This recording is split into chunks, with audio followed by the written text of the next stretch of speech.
Thanks a lot. Hi there, I'm Alex. Everyone still awake? So? Yeah? Nice. Off your phones. We're speaking about almost $1 trillion, which I think is the biggest market we're looking at least on this stage today. I'm with Samantha. Samantha is CEO and co-founder of Depoly. And Samantha, the story of your startup, it begins a bit like a good joke. There's a Canadian entrepreneur, a British scientist, and an Iranian engineer meeting in Sion in the snowy mountains in Switzerland. And it doesn't continue like a joke. What happens next? Well, we don't end up at a bar, but we did end up doing our PhDs together and starting a company that's tackling the global plastic problem. And so what we do is chemical recycling. And this is something that's extremely important because the majority of plastics that we produce don't get recycled, which means we're reliant on the oil industry. And this increases CO2 output as plastic demand increases. And so, yeah, we invented basically a new technology to tackle waste in the world. And that's interesting because usually when I speak to other investors and they hear that, then they say, cool, so is this like the Ocean Cleanup Initiative or another platform to track how much plastic there is in the world? And no, it's not. What you're doing is an actual technology. This is like bleeding edge chemical science. And the name Depoly comes from depolymerization. Exactly. And that's like taking apart a chemical substance into its raw materials. And so what is it exactly that you can recycle? And into what do you recycle that? So anything that's made out of ester-based plastics, so for example, the clothing that I'm wearing, probably the carpets, the chairs, the bottles in your backpack that are made of PET, we can recycle all of this. It doesn't need to be pre-sorted, pre-washed, pre-separated, pre-melted, which is everything that's standard in the current recycling industry. And the chemicals that we put out are the exact same that the oil industry produces. It's virgin quality, so it matches, but it's coming from our waste instead of our natural resources. Crazy. And when we were confronted with the opportunity to invest in Depoly, we met, I think it was early 2020, and then we thought, okay, this is not the typical venture case. How should we look at this, and how do we understand what role this technology could theoretically play? And what we started looking at is the market. And to me, I feel like an educated consumer, but as a consumer, I felt, well, this is solved, isn't it? I take my pet, the bottles that I drink from, and the detergent canisters, and I give that back in the supermarket, and it's all done. We don't need more PET plastic recycling. And then there were two things that were mind-blowing. One is the amount of things that are made of the same plastic. And you mentioned that, and I'm not allowed to name any of your customers, I understand, but like the biggest sports clothing brands and the two largest fast fashion companies in the world, they want to work with you, or they already work with you, because a lot of the clothing that they produce is made of the same plastics, and none of that is being recycled today. And the second mind-blowing thing was that even the things that are recycled, the vast majority is not recycled. And that's when we started reference conversations looking into the investment. We spoke to the leadership team in Switzerland.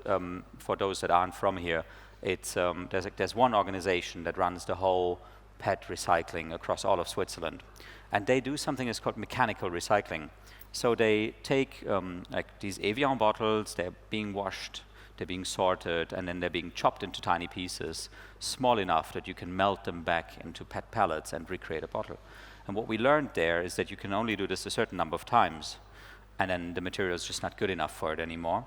And you can only do it with cleaned and sorted and uncolored PET plastics. And now when you think about the things that you consume, from the hair gel that you might use in the morning, or the skincare products, or any food that is packaged in plastics, the majority of that is not cleaned, and it's colored, and it's not sorted, and it will not be recycled. What happens with it in more advanced economies, like here in Switzerland and most European countries, it's incinerated, which is this very classy term for burning and sending all of the toxic parts of it into our atmosphere. And in less developed countries, it's landfill.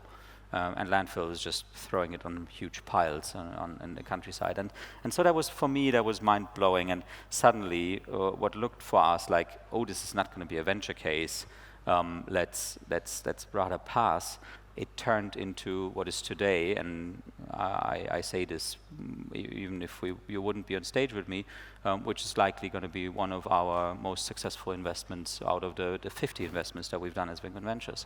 And what happened since we met and that first financing round, which was around £1 million Swiss francs, what happened since then, Sam?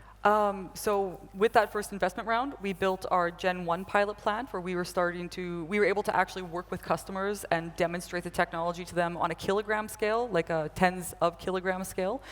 And then we were able to gain a lot of traction, and then we had one of the top chemical companies invest in us in our seed round along with you guys, co-leading, which was absolutely fantastic.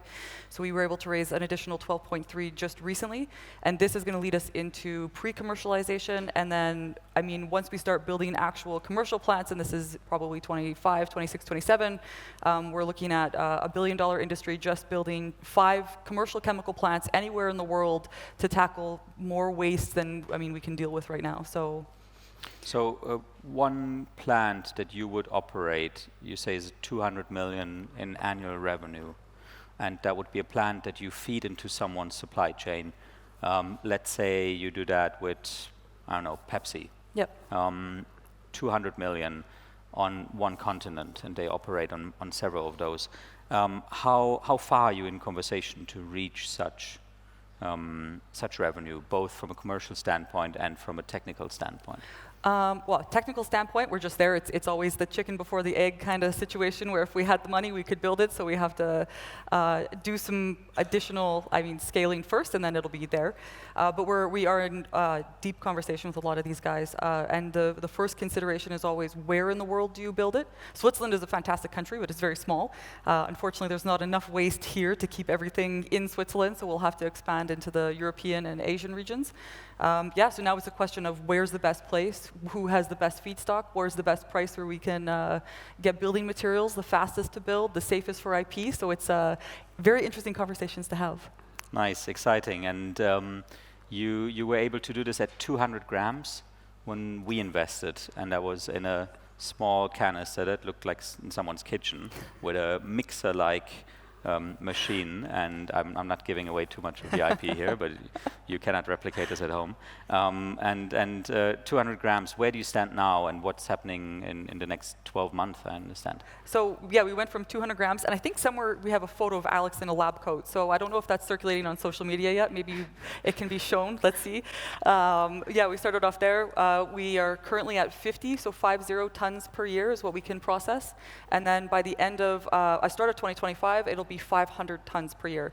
And that one, these 2 plants will be in Switzerland. The 50,000 ton will be somewhere else.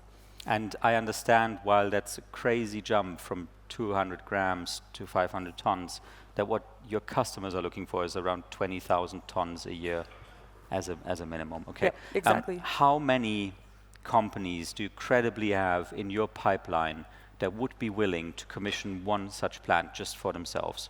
Roughly, like in your commercial pipeline, if you would open your CRM right now with all of us, like what would be the lead list that is really qualified?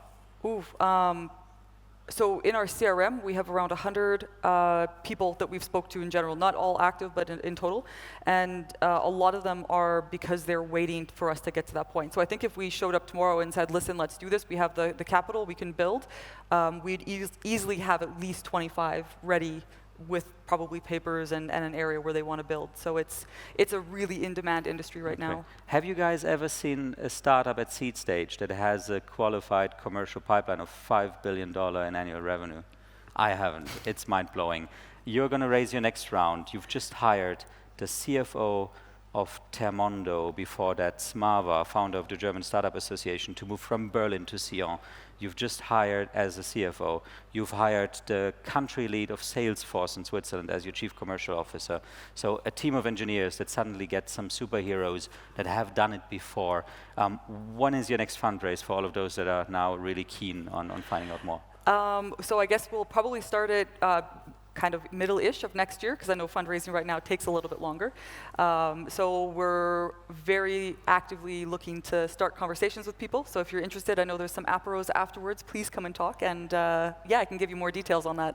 Awesome. Wonderful. Thank you very much. Time is up. That was picture perfect. Thank you, Sam. Thank you. Thanks to all of you, and have a good afternoon. Thank you.